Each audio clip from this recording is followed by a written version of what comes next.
नाजरीन अस्सलाम वालेकुम, मेरा नाम है खालिद अली और आप देख रहे हैं NA news.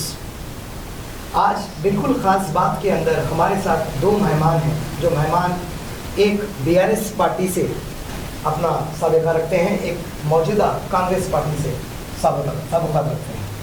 Mohammad Abdul Rahman sahab, BRS agriculture market committee chairman ex, मेरे साथ हैं, और साथ ही साथ Mohammed Fayaz, chairman district Congress committee minority department, वो भी मेरे साथ हैं। आप दोनों का भी जो है एनए स्टूडियो के अंदर स्वागत है। और आज की जो चर्चा है, और ये चर्चा और ख़ासकर ख़ास बात में हम वो मुद्दा उठाए हैं जो कश्मीर का है। आप जानते हैं 22 अप्रैल लगभग 2:30 बजे के समय था, लोगों को बात पता ही नहीं थी। लोग इंजॉयमेंट और अपने परिवार के साथ पालगम में अपना हॉलीडेज बिता रहे हैं, लेकिन वहाँ पर अचानक टेररिस्ट अटैक होता है और वो टेररिस्ट अटैक में लगभग 30 आदमी के जाने चले जाते हैं, जिसके अंदर बहनें हैं, भाई हैं और कई लोग हैं, और कश्मीरी 2 लोग भी हैं। आज उसी चर्चा को मद्देनज़र रखते हुए पहले एनए न्यूज़ चैनल यहाँ से उन दोनों को, उस 30 आदमियों को यहाँ से श्रद्धांजलि देना है गया सारे हिंदुस्तान के। आइए उस पर ही जो है थोड़ी बात हम पहले करेंगे। रहमान साहब, कल आज 26 तारीख थी, महबूब नगर के अंदर जो है बॉयज़ कॉलेज के अंदर आपका जलसा था। इस जलसे को जो है पोस्टपोन कर दिया गया, इसकी क्या वजह है? 26 तारीख का जो जलसा था मुस्लिम पर्सनल लॉ बोर्ड की तरफ से ऑल ओवर इंडिया का प्रोग्राम था। वो यहाँ पर देहातों में फर्स्ट हम लोग ऑर्गेनाइज कर रहे थे। नईम कौसर मौलाना के जो कन्वीनर है मुस्लिम पर्सनल लॉ के, हम लोग सब काम कर रहे थे जी। इत्तेफाक से जो हादसा हुआ पहलगाम में, उसको मद्देनज़र रखते हुए, वहाँ के लोगों का भी जो शहीद हुए उनका ख्याल करते हुए, उनकी फैमिलीज़ का ख्याल करते हुए, इंडिया में हम लोग जब साथ हैं तो सबके साथ रहना चाहिए, वो सोच के हम लोग जो है ये प्रोग्राम को कैंसिल करें और इंशाल्लाह एक 8-10 दिन के बाद फिर वो प्रोटेस्ट प्रोग्राम रहेगा। स्टैंड था पार्लियामेंट में, बिल्कुल अगेंस्ट था सुरेश रेड्डी साहब का। पार्लियामेंट का बयान निकाल कर देख लीजिए, वो बिल्कुल बिल के अगेंस्ट में है, वोट करें। नेक्स्ट हमारे जो वर्किंग प्रेसिडेंट है KTR, उनका भी जो है बयान है कि वो बिल के अगेंस्ट है। मैं BRS के तरफ से भी था, और as a individual, as a मुसलमान और एज ए इंडियन भी जो मदाखिलत हो रही है वक्फ एक्ट में, मैं उसके खिलाफ इंडिविजुअली भी हूँ, पार्टी की तरफ से भी। जी। मोहम्मद फैज साहब, आपका क्या है? जिस तरीके से जो है सारे पार्टीज और ऑल इंडिया पर्सनल लॉ ने कहा कि ये 1 वीक के बाद जो है ये काम को आगे जाएगा। हिंदुस्तान के हालात को मद्देनज़र रखते हुए जो है आज ये डिसीजन लिया गया है। 26 अप्रैल को जो वक्त तरमीमी एक्ट के ख़िलाफ़ एहतजाजी मीटिंग जो हो रही थी, मौजूदा हालात को मद्देनज़र रखते हुए जो है ना इसको पोस्टपोन किया गया है, क्योंकि इंसानियत के भी ख़िलाफ़ है। आज जो हिंदुस्तान में कश्मीर में पहलगाम में जो वाक़या हुआ, एक इंसानियत के ख़िलाफ़ है, तो उसको मद्देनज़र रखते हुए इसको एक 8-10 दिन के लिए पोस्टपोन किया गया है। इंशाल्लाह आने वाले दिनों में फिर इसको हम करेंगे। ये मेरे सवाल नहीं है, अब्दुल रहमान साहब और फयाज साहब दोनों भी पार्टी के यहाँ पर कांग्रेस और BRS पार्टीज़ की तरफ से यहाँ पर हमारे स्टेडियम के अंदर ये सवाल को सुन रहे हैं और जवाब भी दे रहे हैं। क्योंकि आप देखते हैं कि 100 साल से कोर्ट में, यानी साफ कोर्ट ने ये पूछा कि 100 ईयर्स हो गए हैं अब तक, लेकिन वक्त के जितने भी लैंड्स हैं रजिस्ट्रेशंस नहीं कराए। इसके आने वाले मौके पे जब आगे जाएंगी गवर्नमेंट, अगर ये बिल खुदा न खास्ता पास हो जाएगा, फिर हम जितनी भी जो है इस पे प्रोटेक्ट कर रहे हैं आप लोग, उसके बाद अगर ये खुदा न खास्ता बिल पास हो जाएगा तो कांग्रेस गवर्नमेंट हो या BRS गवर्नमेंट हो, क्योंकि हुकूमत हिंदुस्तान के अंदर तकरीबन तेलंगाना के शहर में तो भी जो ज़मीनात जो गए हुए हैं वक्त के अंदर में अंडर में हैं, 100 साल हो चुके हैं, लेकिन उसको रजिस्ट्रेशन भी अभी तक थोड़े नहीं कराए। इसका क्या, ये बहुत रिस्पॉन्सिबिलिटी साथ होते आते हैं। नहीं, मैं ये नहीं मानता कि रजिस्ट्रेशन आप 100 साल का अगर बात कर रहे हैं तो आप को मानते बोल के, तो जो ज़मीन वक्फ के लिए यूज़ हो रही वक्फ के अंडर में है, यूज हो रही, वो ऑलरेडी एक्सेप्टेड है। जैसा ये 400 साल, 300 साल, 500 साल से वक्फ किए हुए जायदाद है, आप किसके नाम पे रजिस्टर करेंगे? जी इसमें उसकी क्लैरिटी नहीं है। जी रजिस्टर किसके नाम पे कराएंगे?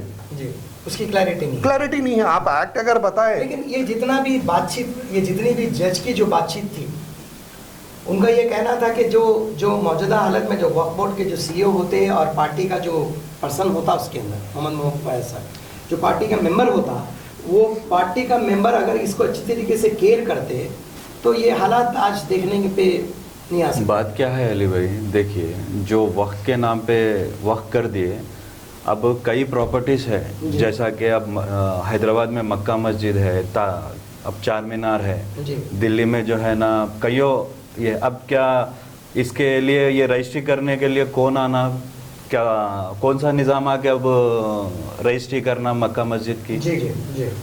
अब हमारे पुरखा जो है, दादा परदादा जो है, उन लोगों के डोनेट कर दिए जी।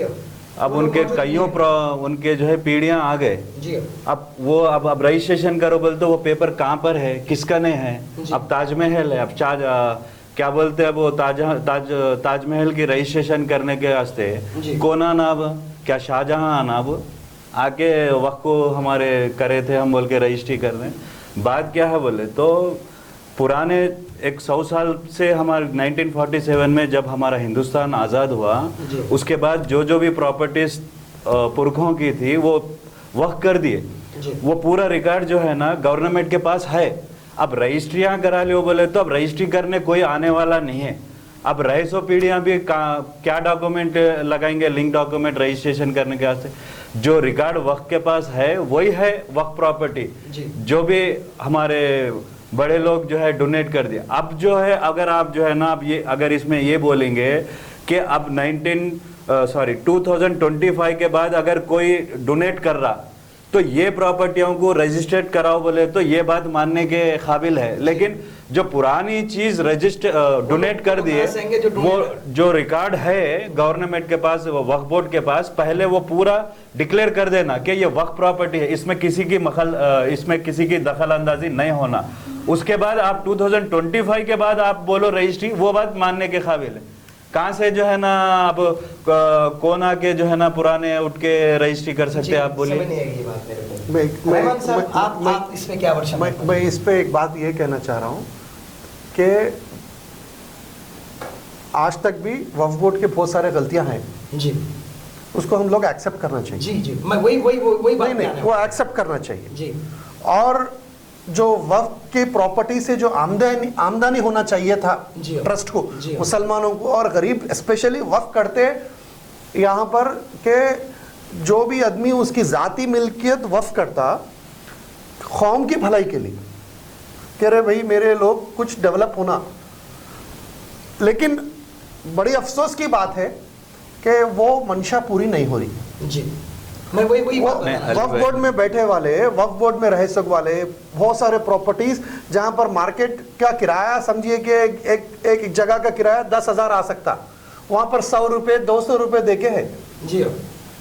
तो ये गरीबों नहीं, मैं दो पार्ट्स है जी। मैं आपको यही बोलना चाह रहा हूँ, आपके व्यूअर्स को भी मैं यही बोलना चाह रहा हूँ कि दो पार्ट्स है जी। गलती हमारी भी है जी, लेकिन उस गलती के आड़ में हमारे जमीना मार देना ये गलत बात है। जो एक्ट लाया गया है, जिसकी जो नीयत है वो मुसलमानों पे उसको इस तरीके से कंट्रोल हासिल करना वक्फ बोर्ड पे, वो गलत बात है।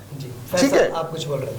ये जो अभी किराया कम ज़्यादा है जो बात है 100% सही है, लेकिन इसको जो है ना मौजूदा हालात के हिसाब से इसको तब्दील करना कम से कम अब तो भी जो है ना वक्फ बोर्ड में जो अमला है, जो ऑफिसर्स है, जो कमेटी मेंबर्स है, वो सॉर्ट आउट करके मेन रोड के प्रॉपर्टीज़ का क्या किराया रहना, अंदर क्या है, उसको सॉर्ट आउट करके।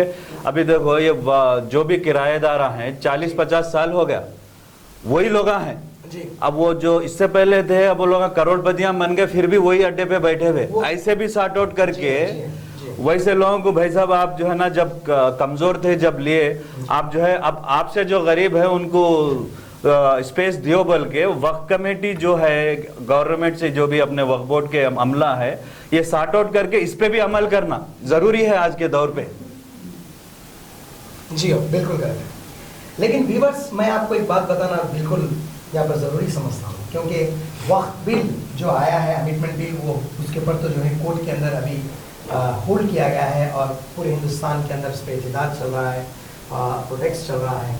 लेकिन ये चर्चा वक्फ बिल क्यों अभी अमेंडमेंट बिल के लिए जो प्रोटेस्ट रोक दिया गया है उस पे है, और साथ ही साथ कश्मीर पे ये चर्चा है। रहमान साहब, आप कश्मीर का जो हुआ है पालेगांव में, जिस तरीके से जो छोटा न्यूज़लैंड कहते हैं, वहाँ पर जो दुर्घटना हुई, अफसोस के साथ ये कहना पड़ रहा है कि वहाँ पर 30 लोग मारे गए। इस पे आपका क्या विचार है? नहीं, मैं जितनी भी बात बोलूँ, जितना भी मेरे वर्ड्स है वो सब कम पड़ जाएंगे उनको कंडेम करने के लिए। जी बिल्कुल कंडेम करना चाहिए, और इस तरीके से कोई घटना पूरे हिंदुस्तान में नहीं होना जी। चाहिए। और जिस तरीके से पैटर्न से किया गया है, ये बार आप देखिए टेररिज्म का अटैक्स होते थे पाकिस्तान, होता था, लेकिन इस बार जो पैटर्न हुआ है वो बिल्कुल गलत हुआ है।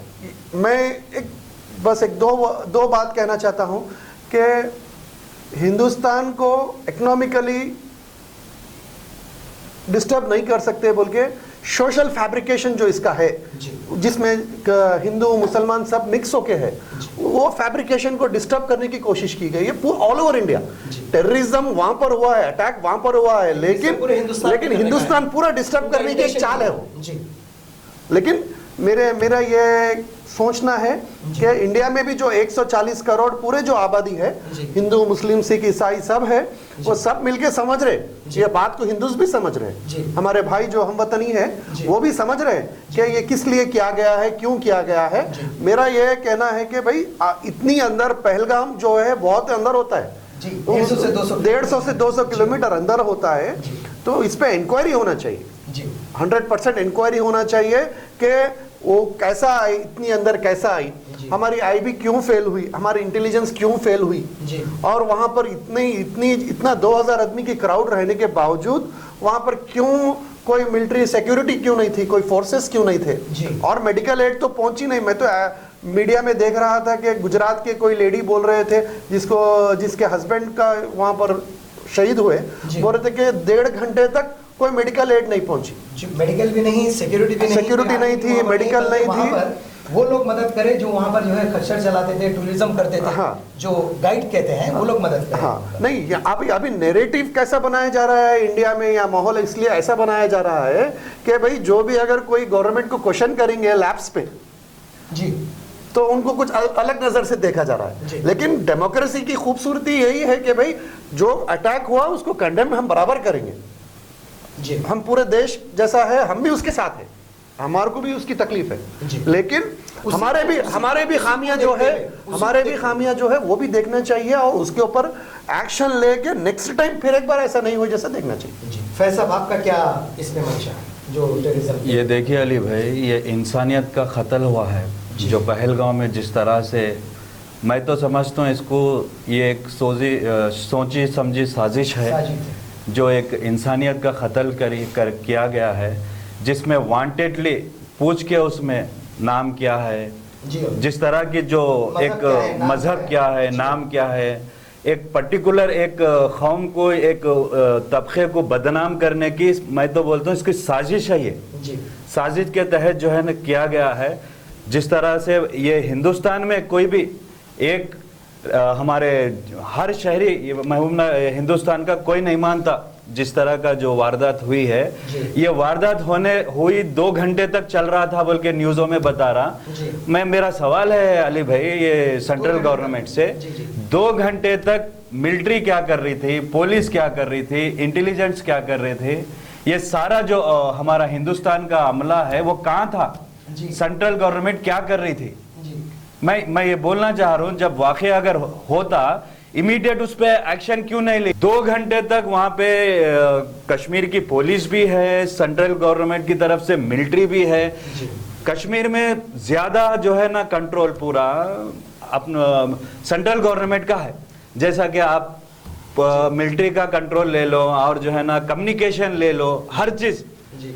तो मैं ये बोलना चाह रहा हूँ कि ये जो वारदात हुई, इमीडिएट उन पे मिलिट्री का जो है ना कंट्रोल करना था। इसको जो है ना हिंदुस्तान के 140 करोड़ आबादी, पूरे सेकुलर हिंदू, जितने मुसलमान, सिख, ईसाई, हर ये लोग सब मिलके हम इसको कंडम करते हैं। इसके खिलाफ हर तबके के जो है ना कैंडल मार्च भी निकाला गया है महबूब नगर में, हैदराबाद में, पूरे हिंदुस्तान के अंदर जो है ना पूरे हिंदुस्तान के शहरियां जो है ना इसके खिलाफ जो है कैंडल मार्च निकाला गया है। जो है ना कोई इसको एक्सेप्ट नहीं करते, और जो है ये क्यों हुआ हिंदुस्तान की आवाम भी समझ रही जी जी ये होने का रीजन भी क्या है। खास बात के अंदर अमिटमेंट बिल के ऊपर खासकर, और आतंकवादी जम्मू एंड कश्मीर में, यानी कश्मीर में जिस तरीके से हादसा हुआ है, 1.5 घंटे तक लगभग गोलियों की आवाज पहाड़ों में गूंजती रही। खासकर जो आसपास जो लोग थे मदद के लिए, जैसा कि मोहम्मद आदिल और जो है नजाकत अली खान जो घोड़ा चलाता था लड़का, उन दोनों आकर जो है वहाँ पर मदद करने लगे, और वो 30 आदमियों में ये 2 मुसलमान भी शहीद हुए। बात यह मुसलमान शहीद हुआ है, हिंदू शहीद हुआ है, ये नहीं है, क्योंकि आतंकवादियों का तो कोई मजहब नहीं होता है। लेकिन आपके बाद आतंकवादी इंसान को पूछ कर मारा, यानी आप हिंदू हैं या मुसलमान हैं। इनका आप ये सोच देखिए पाकिस्तान की, क्योंकि पाकिस्तान मुल्क अपने देश के अंदर एक सुई नहीं पैदा कर सकता है। उनके देश की हालत ऐसी हो चुकी है, उनका इकोनॉमिक खराब हो चुका है। अब तो भारत ने पानी भी बंद करने का ऐलान कर दिया है। लेकिन अफसोस के बाद ये कहना पड़ रहा है कि हम हिंदुस्तान इतना पावरफुल अपने आप को कहने वाला आज भी इस बात को सोचने में है, क्योंकि इंटेलिजेंस फेल होने के कारण ही वो लोग यहाँ तक आए। ये मेरा सवाल नहीं है, ये सवाल उन 140 करोड़ लोगों का है कि आईबी इंटेलिजेंस क्या करे। लेकिन अफसोस के बाद ये मैं आपको कहना पड़ रहा है, 30 जाने जा चुके हैं, 30 जाने जा चुके हैं। लेकिन ये जो खेल खेल रहा है, जो हिंदुस्तान की एकता को तोड़ रहा है, हिंदू मुसलमान को जो लड़ाने की कोशिश कर रहा है, वो टेररिज्म से बढ़ के है। टेररिस्ट तो आए थे अपना नकाब पहनकर, टेररिस्ट बोलकर, लेकिन ये जो वारदात हुआ है, ये वारदात को करने वाला भी उससे भी एक दिन देश सामने लाकर खड़ा करेगा। मोहम्मद फैज साहब, अब्दुल रहमान साहब, आप कहिए कि कहाँ हिंदुस्तान का सिक्योरिटी लैब्स हुआ, किधर लैब्स हुआ, इसको कैसा कहेंगे आप? ये मौका तो नहीं है, लेकिन जो होम मिनिस्टर है जी, वो सरकारें बनाने, सरकारें तोड़ने और इसी में बिजी है जी। मेरा ये सोच है। जी जी सरकारें बनाने, सरकारें गिराने, किसको क्या करना है, किसको क्या देना है, क्या लेना है, उसी में बिजी है जी। तो यहाँ पर जो है उनका फोकस इस पे नहीं है। और मैं एक इंटरव्यू देख रहा था जिसमें 1,80,000 फौजियों को कोविड के बाद से कम किया गया है हिंदुस्तानी फौज में। क्यों कम किया गया है?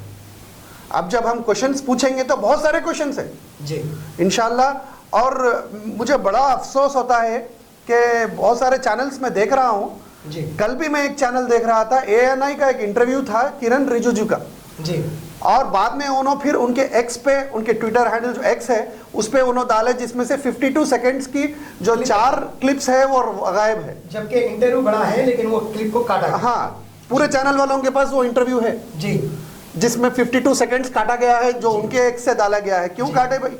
जी उसमें आप खुद मान रहे कि लैप्स हुआ, जी, चूक हुई, आपका वो वर्ड है चूक हुई बोल के, तो फिर कहाँ हुई आप मालूम कीजिए और होम मिनिस्टर साहब जवाब दे। सारा देश वेट कर रहा है उनके प्रेस कॉन्फ्रेंस का, उनको जवाब देने का। किसे जिम्मेदार बनाएंगे? कौन इस्तीफा देगा? ये सारी बातें हैं, आवाम के सामने सारी बातें हैं। मैं ये कहना चाहता हूं कि 100% इंटेलिजेंस का फेल्यूर है, गवर्नमेंट का फेल्यूर है, होम मिनिस्टर का फेल्यूर है। जी। मोहम्मद फैज साहब, ये जो घटना हुई है पहलगांव कश्मीर में, जी ये सरासर जो है ना सेंट्रल गवर्नमेंट की लापरवाही का नतीजा है। जी सेंट्रल गवर्नमेंट के अंडर में जो है ना आईबी और इंटेलिजेंस, मिलिट्री और टोटल कम्युनिकेशन पूरा सेंट्रल गवर्नमेंट के हाथ में है। जी जब इस किस्म की वारदात होने से पहले क्या इंटेलिजेंस को नहीं मालूम था? जी सेंट्रल गवर्नमेंट क्या कर रही थी? इतना बड़ा वाकया हो गया, जी। कहाँ है? जी इंटेलिजेंस कहाँ है, मिलिट्री कहाँ है, हमारे होम मिनिस्टर साहब कहाँ हैं? खाली जाके जो है ना वहाँ पे लोगों से मिले तो ऐसा नहीं होता उससे। ये होने से पहले क्या प्रिकॉशंस लेना है उस पे जो है लेके होम मिनिस्टर को करना चाहिए था, सेंट्रल गवर्नमेंट को एहतियात करना चाहिए था। ये 100% जो है ना इसमें सिक्योरिटी लैब्स है, इसमें जो है हमारे होम मिनिस्टर को सामने आके इस गलती को मान के रिजाइन करना चाहिए। इसको इस किस्म की वारदात फिर नेक्स्ट टाइम कहीं पूरे हिंदुस्तान में ना हो सके, इसके लिए भी जो है ना प्रिकॉशंस लेना चाहिए। मैं एक छोटी और एक बात ऐड करना चाह रहा था। एक इंटरव्यू देख रहा था मैं एक आदमी का चैनल पे, मैं आपको दे दूंगा वो जी। वहाँ पर जो चौकी थी, सिक्योरिटी की जो चौकी होती है जो वो भी वो 8 दिन पहले वो सिक्योरिटी की चौकी निकाल दिए वहाँ से जी। किसके ऑर्डर्स पे निकाले जी? क्यों निकाले जी? अगर वो चौकी रहती तो वहाँ पर कौन आ रहे कौन जा रहे वहाँ पूरी चेकिंग होती थी जी।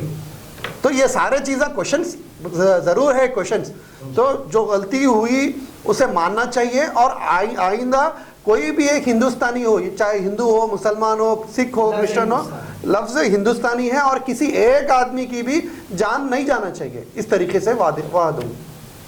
ये बिल्कुल सही बात है, लेकिन यहाँ पर जर्नलिज्म को जो है 4th पिलर माना जाता है। लेकिन यहाँ पर लगभग हम देख रहे हैं कि 22 तारीख के बाद से 25 तारीख 26 तारीख आज आ चुकी है, लेकिन जर्नलिज्म के नाम पे चंद मीडिया, जिसे गोदी मीडिया कहते हैं, वो सिर्फ यही बता रहा है कि वहाँ पर मरने वाला हिंदू है और पूछने वाला मुसलमान उससे कलमा पढ़ा रहा है।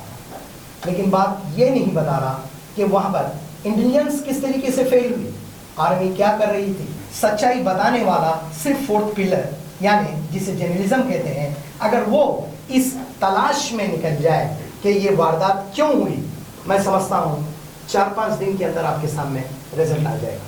मीडिया को ये काम करना ज़रूरी है, क्योंकि जब जमहूरियत फेल हो जाती है, जमहूरियत को सवाल करने वाला जो 4th पिलर होता है। बात कुछ भी हो, बहुत अफसोस के साथ यहाँ से ANA न्यूज़ चैनल और साथ में मेरे साथ जो लीडर्स बैठे हुए हैं, हम यहाँ से उनको श्रद्धांजलि देते हैं जिनकी वहाँ पर मौत हो चुकी है। चलिए रहमान साहब, अब आप ये बताइए कि अमेंडमेंट बिल को जो होल्ड कर दिया गया है, जो प्रोटेक्ट चल रहा है, वो प्रोटेक्ट में आगे जाके क्या रणनीति होगी, कैसा रणनीति होगी? फैज साहब आप बताइए। देखिए अली भाई, जैसा कि अब आप मुल्क के हालात को देखते मद्देनज़र रखते हुए जो है ना all India personal law board और ऑल पार्टीज़ के लोग मिल के इत्तेहाद से जो है ना एक फ़ैसला लिए हैं। ये हालात में ये करना मुनासिब नहीं है। इसको एक 8-10 दिन के बाद जो है ना फिर से हमारे all India personal law board से या ऑल पार्टीज मिलके हम जिस तरह से एक शांति से सुकून से एक पुरअमन तरीक़े से जो है ना अमेंडमेंट बिल एक्ट के ख़िलाफ़ जो है ना प्रोटेस्ट करेंगे, रैलीज निकालेंगे, इंशाल्लाह फिर इसको जारी रखेंगे जब तक ये वक्फ बिल अमेंडमेंट बिल एक्ट जो है ना जब तक ये रुक जाता नहीं, कंप्लीट कैंसिल हो जाता नहीं, जब तक जो है ना पीस तरीके से हम लोग एहतजाज करेंगे। ये एक मुल्क के ये हालात को मद्देनज़र रखते हुए 8-10 दिन के लिए मुलतवी कर दिया गया है। इंशाल्लाह इसके बाद कंटिन्यू करेंगे। जी रहमान साहब, मैं पहले तो टेररिज्म पे एक छोटी सी बात मैं मेरा ये कहना चाह रहा हूँ कि आपके व्यूवर्स को कि डेमोक्रेटिक इंडिया में हर एक को राइट है अपनी बात रखने की। अब ऐसा नैरेटिव गोदी मीडिया से क्रिएट किया जा रहा है कि जो भी गवर्नमेंट के खिलाफ या सिक्योरिटी लैब्स के खिलाफ या जहां चूक हुई उसके खिलाफ बात किए तो वो एंटी नेशनल के एंगल में उसको लेके जा रहे हैं।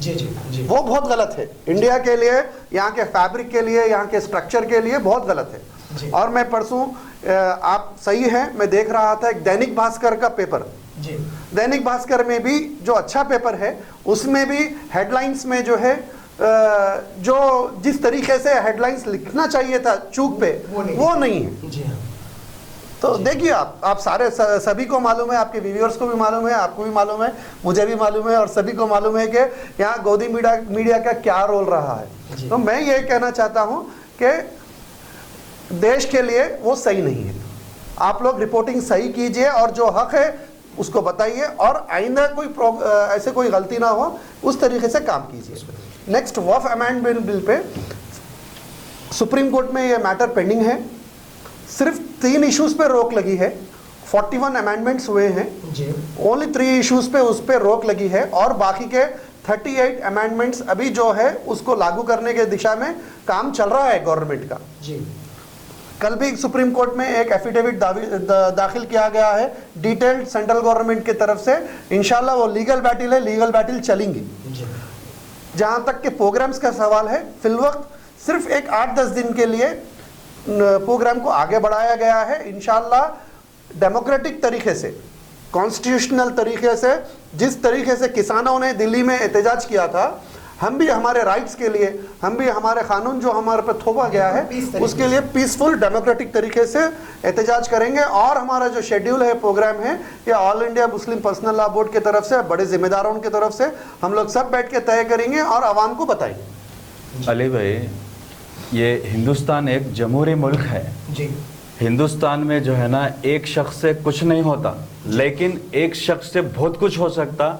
जो राहुल गांधी जी आज पार्लियामेंट में जिस तरह इस वक्फ बिल एक्ट के खिलाफ जो है ठहरने के बाद इनके साथ जो है ना 230 वोट अगेंस्ट पड़े हैं जी। यानी कि ये बिल पास नहीं करना, वक्फ बिल तरमीमी एक्ट को नहीं लागू करना बोल के राहुल गांधी जी ने इसको रोका है जी। तो हमारे को भी आज हिंदुस्तान में इस चीज़ की ज़रूरत है, जिस तरह हिंदुस्तान में जमहूरियत में मेजॉरिटी की ज़रूरत है। मैं मुसलमान, हिंदुस्तान के पूरे मुसलमानों से और सेकुलर लोगों से, सभी से एक अदबन गुजारिश करता हूं कि जब तक ये वक्फ बिल तरमीमी एक्ट रुक जाता नहीं, कंप्लीटली वो ख़त्म नहीं होता, जब तक पीस तरीके से इसको एहतजाज करते हुए अपना जो जिस तरह हमारे रैतू जो है ना, किसाना जो है इस बिल के, उनके बिल के खिलाफ जो है प्रोटेस्ट करके, एहतजाज करके, जिस तरह उन्होंने अपनी जान को हथेली पे लेके प्रोटेस्ट पीस तरीके से करके जिस तरह कैंसिल करे हैं, उसी तरह आज हमारे को सेकुलर हिंदुस्तानियों को ज़रूरत है कि इस तरह हम भी प्रोटेस्ट करके जो है ना, ये वक्त तरमीमी एक्ट के खिलाफ जो है ना एहतजाज करने का है। इंशाल्लाह इसको जिस तरह से आने वाले दिनों में हम इसको एक्शन में लेते, जिसको इसका तरतीब बनती, उस तरह से हम काम करेंगे इंशाल्लाह। तो नाज़रीन, ये थे मोहम्मद अब्दुल रहमान साहब BRS पार्टी की तरफ से और मोहम्मद फयाज साहब कांग्रेस की तरफ से। इन दोनों का भी यही कहना है कि अमेंडमेंट बिल के लिए जो अभी जो एतदाद के लिए जो होल्ड किया गया है, आगे निर्णय 1 हफ्ते के बाद फिर इसी तरीके से इसका मूवमेंट इसी जगह वो आगे लेके जाएंगे। और इन लोगों का भी कहना ये है कि जो कश्मीर में जो अटैक हुआ है, सारा हिंदुस्तान उनके साथ है और कदम के कदम हम मिलाकर आपके साथ चलने के लिए तैयार हैं। दीजिए खालिद अली को इजाज़त और पूरे, और आप देखते रहिए ANA न्यूज़।